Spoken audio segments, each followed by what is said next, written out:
Good evening, everybody. I'm Mr. Panda. And I'm Rockstar. This is the Manly Battleships YouTube channel, where we're hosting Last Week in Geek, the video podcast where we go over everything important from last week in Geek. As restrictions around the country slowly loosen around this important holiday weekend, we hope that you are being safe, enjoying time with family, and remembering those who died in the line of duty for their country. But moving along, let's go ahead and talk about this past week's manly birthday. This episode, we mark the manly birthday of Hideaki Anno, the creator of many great animated works, including the mega franchise anime classic Evangelion. Mr. Anno turned 60 on this past May 22nd. We wish him all the best, though, as noted in this CNN article, the cicadas of the 17-year variety will be emerging shortly to scream hell that he has yet to finish his franchise. Go ahead and search for Neon Cicada Evangelion on YouTube at some point. But with that, we're going to move on to new media. While we're all still lamenting the fact that there is no butthole cut of Cats, there is a cut of a particular movie that does exist, and we are getting it.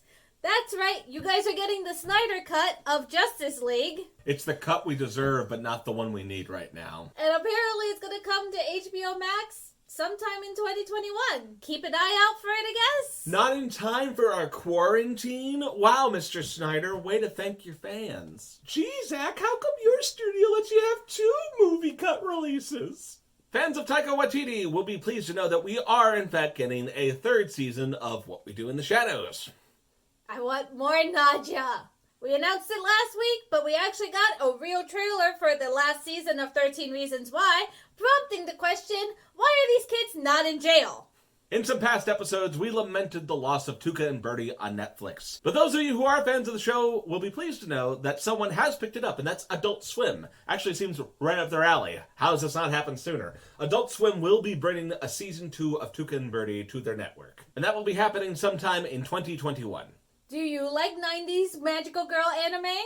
Well, Netflix has the nostalgia trip for you, as Cardcaptor Sakura is finally coming to the platform June 1st.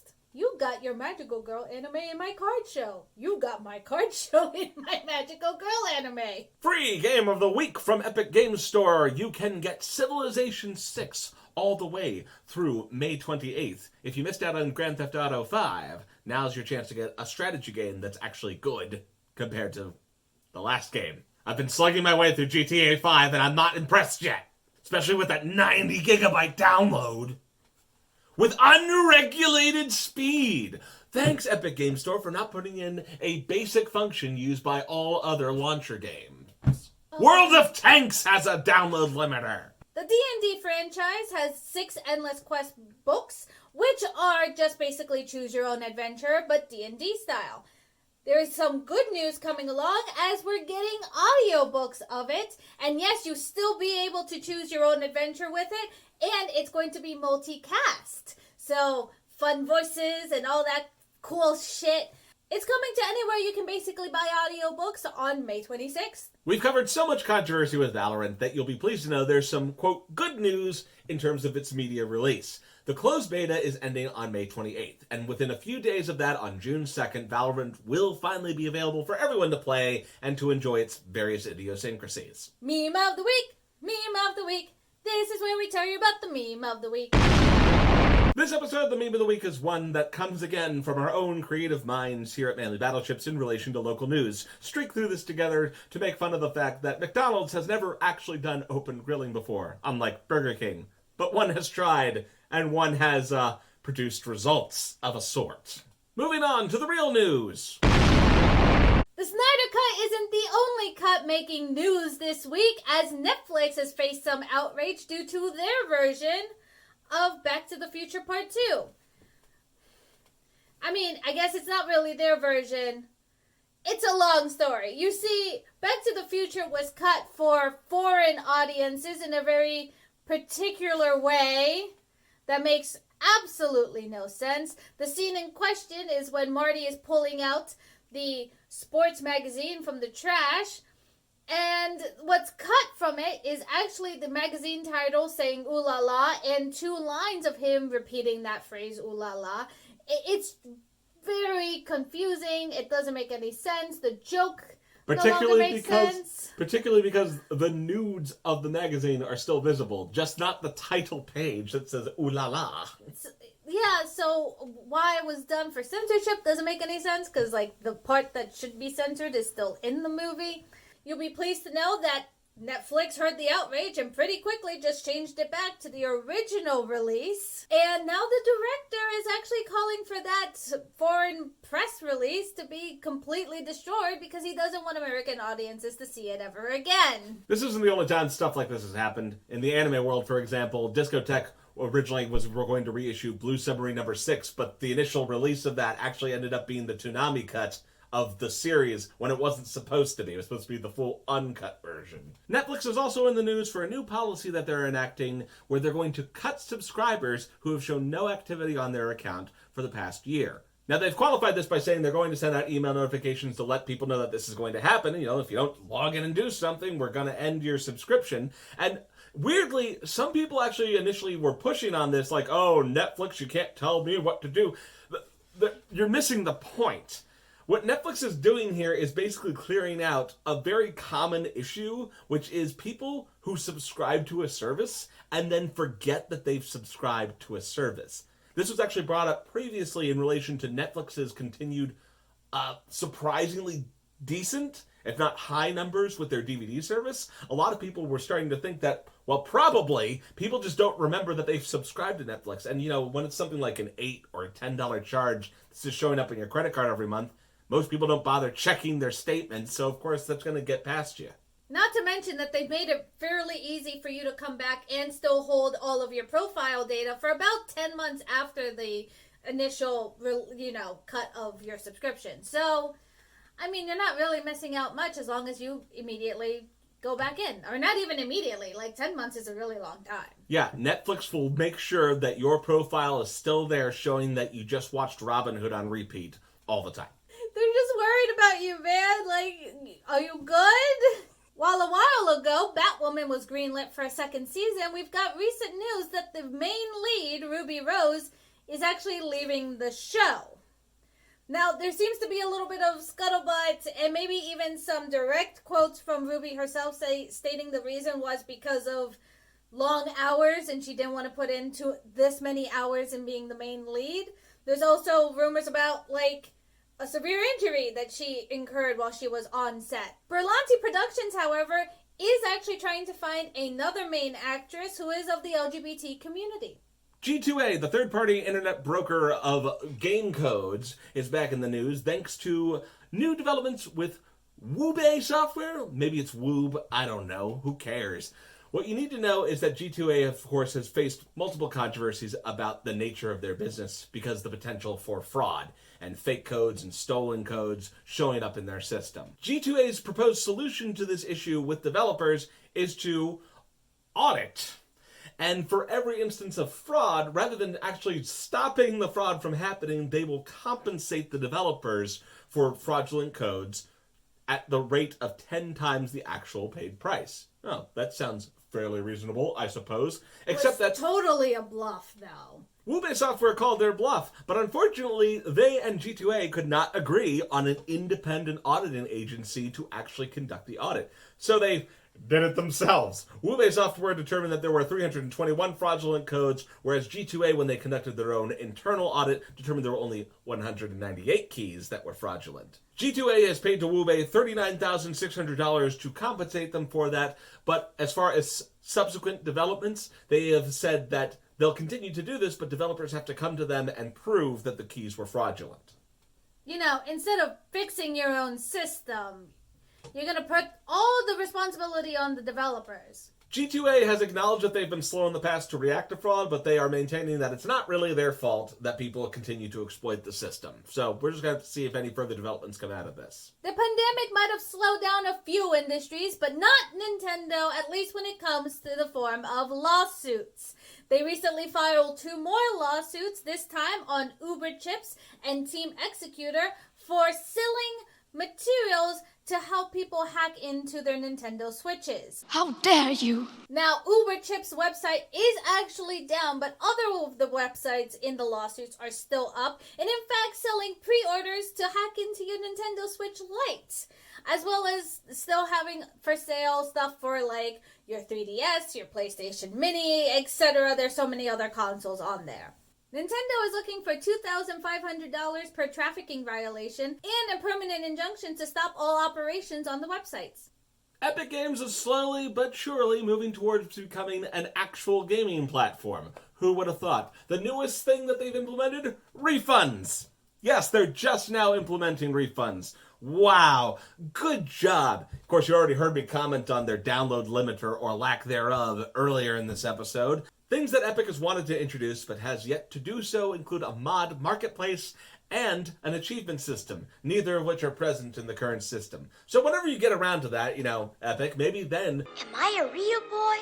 No, Pinocchio. You guys claim that you did this because you want competition with Steam and you want to be better than Steam, even though your refund policy is literally the same as Steam's. What you have managed to do is light a fire under Steam's ass, and they've actually made improvements on the Steam platform. Whether or not you guys feel it's an improvement is kind of... Your mileage may vary, but I kind of like the new stuff, like the new recommendation thing that you can I want a really niche game that's really old and it'll give you based off of what you've played before. They now have a new shelf that tells you the new games you should play based off of your old play history. The way that they have, it's like actual shelves now and you can see the game art and stuff. It's fantastic. And you can limit how much you download per second. At some point, Epic Games, you gotta be faster at making good improvements on your actual game launcher than Steam is. We have mentioned many world records on this podcast this year, and we have another one for you. Researchers in Australia have recently broken world records by means of the fastest internet speed, coming in at a whopping 44.2 terabits per second with standard optic fiber cable. For those of you that don't have a conception of how big that is, first of all, Pornhub, right? Pornhub has about 11 petabytes of data just sitting on their servers. You could download all of Pornhub in about 32 minutes. I want more porn. And if you need a bigger comparison, 11 petabytes is about an eighth of data from Star Trek The Next Generation. So you could download all of data from Star Trek The Next Generation in about 4 hours. 88 petabytes in his brain. It's a futuristic sex robot song. I'm sorry, because I have it in terabytes, which might be helpful for some of the audience that doesn't know Star Trek, which is 11,000 terabytes. Now, by the way, this speed was achieved not just in a laboratory, but it was actually achieved in, the real world setting, which is really, really awesome. I wonder if they actually tried downloading Pornhub. That'd be amazing. Hey, Pornhub, give us the FTP. Yeah, okay, here we go. Werewolf fanfiction lawsuit. What does that headline mean to you? What it means to us is a recent development as published in the New York Times, focusing on one of the oddest legal disputes to hit our modern digital fan age. This dispute centers on the Omegaverse. And you might as well just sit down because there's a lot of background information to how this works. The Omegaverse is a fanfiction community that relies on a certain set of tropes to write their stories. A lot of things having to do with wolfpack mentality, alphas, betas, omegas. You can kind of infer a little bit about what I'm talking about here. A lot of eroticisms. And there's a lot of peculiarities, like rutting versus heat cycles and nodding that we don't need to go into. But what you need to know is that this is how people end up writing their stuff. It's like a slightly more, I'm not going to say mainstream, but a little bit more normie than, say, the Pokey Girls fan community, for those of you oddballs out there. And it's broken past the bounds of fan fiction to now become something that people publish in the regular world. Small press, self-press on Amazon and other retailers. I'd buy that for $1. If you're interested, Rockstar has proposed that we do an entire deep dive video on just how far down this rabbit hole we can go. But other than that, the other thing that you might be interested to hear is that it spawned, of course, from the Supernatural fandom, because, of course, it did. So we're going to break this lawsuit down because there's a lot of back and forth. And I'm going to try to use the authors' names as much as possible so you know who's doing what when. We're going to start off with Miss Allison Kane, who wrote her Alphys Claim series with the publisher Blushing Books back in 2016. She then noticed in 2018 when a Miss Zoe Ellis wrote her series Myth of Omega with Quill Inks, and it was very, very suspicious to her because she felt that there was a lot of similarities, we'll say. Oh, werewolves fucking. Who could have thought that someone else would ever come up with that idea? Because of the similarities that Miss Kane felt that Miss Ellis had in her series, she demanded out of her publisher, Blushing Books, to do something about it. Of course, this leads to DMCA takedown notices. Because why not? She felt that there was a lot of passages that Miss Ellis had in her books that were directly copied from scenes in her books. This leads to Miss Ellis now having to try to do counter takedowns to bring her stuff back up. Unfortunately for her, these notices took some time, from some sellers taking a few weeks to get her notices through to a few months, which for a up-and-coming author can mean a lot of income. Not only that, but she felt that her reputation was ruined. This leads basically to the first lawsuit. Miss Ellis, using her publishing company, Quills Inc. So due to the lost sales and the slander of being called a plagiarist, Miss Ellis used her publishing company, Quill Inc., to file a defamation and filing a false copyright claim, a suit against Blushing Books and Miss Kane. They sought $1.5 million in damages. Miss Kane's lawyers came back and stated that nobody owns the Omegaverse or its tropes, therefore the whole conversation was basically moot. Which makes no sense because she was the one who started it in the first place. Miss Kane is about to get a little bit more petty as Miss Ellis went on to write, another spin-off series within the Omegaverse, and Miss Kane wanted to bar her from doing so. Her publishing company, Blushing Books, reminded her that she in fact stated during her lawsuit that she doesn't own Omegaverse, and therefore can't really argue for her to write another series in the Omegaverse. But if they wanted to, they could probably get the trademark for the Omegaverse. That's a whole nother rabbit hole that we could get into at some other point. Miss Kane has tried to clarify her opinion, stating that what she felt was there were plot similarities, not trope similarities, but has admitted that she hasn't read Miss Ellis's books and can't state specific examples. She said it was too distressing to read the plagiarized novel. Why the fuck you lying? Why you always lying? That's your third deep dive if you wanted it, because that comes from a whole different rabbit hole within the authorverse. Yes, I spent a lot of research on this to not give you all of the information. TLDR, fanfic writers and the werewolf dynamics are crazy. With the former lawsuit, Blushing Books conceded that the copyright infringement suit wasn't going to go forward, and they paid an undisclosed amount of damages to Quill Inc. and Miss Ellis. However, because of everything that went down, there is now a civil lawsuit from Miss Ellis and Quill Inc. against Miss Kane, accusing her of malicious use of the DMCA takedown notice system. Miss Kane has denied all the allegations, of course, and has lined up readers, authors, and bloggers as potential witnesses as the civil suit proceeds. The DMCA system, we have to admit, is a little bit antiquated at this point and has not kept up very well with the internet and all the forms of creation that we now have. I mean, look no further than YouTube and even the current situation with JonTron, who bought for a song, had it in his video for 3 seconds, and now has somebody else getting all the money because of those 3 seconds that no longer actually exist in the video. DMCA takedowns are crazy. Since the pretrial status isn't going to be updated until June, that's about all we have for now. But if something else important comes up, we'll probably let you know. And for this last story, we're going to cover a little bit of YouTube drama. Not for the sake of the drama. Honestly, if you want to know about exactly what people are accusing what for, you can go to either H3H3 Productions and watch his 2 videos, or even go to Drama Alert and watch Keemstar's 2 videos on the whole subject. We're not going to discuss specifics about that. What we're going to discuss, however, is what it means that Ethan has gone after Keemstar's sponsors. since that's been a huge area of controversy recently all over YouTube, including talks about the next adpocalypse. My biggest issue with this is this isn't the first time sponsors have been, attacked when it comes to somebody doing, any kind of harassment on YouTube or anything like that. It's been going on for a really long time, and I could name specifics, like there was the BetterHelp situation, but that was more about BetterHelp than the creators, but Philly D did experience a bit of hate because he supported BetterHelp.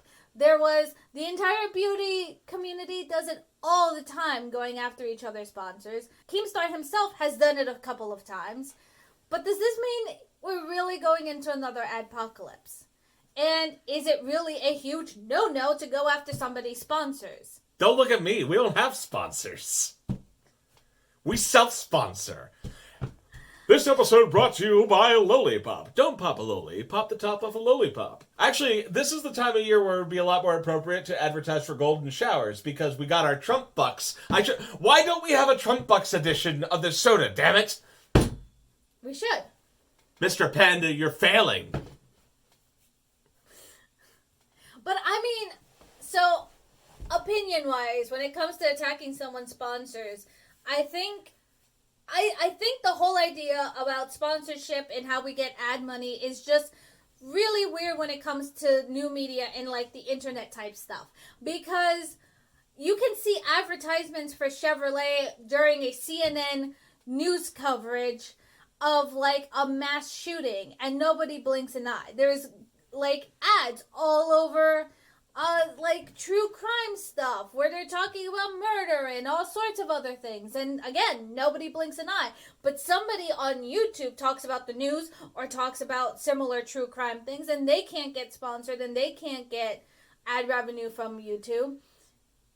But like the situation for me with Keemstar is a slight difference. Say whatever you want about Ethan's character or Keemstar's character, but what he's been doing, if a sponsor does decide to drop him, at that point, it's not like you can say he's talking about real news, but he's not. He's causing drama. He's creating drama. He's causing problems. He says very controversial things.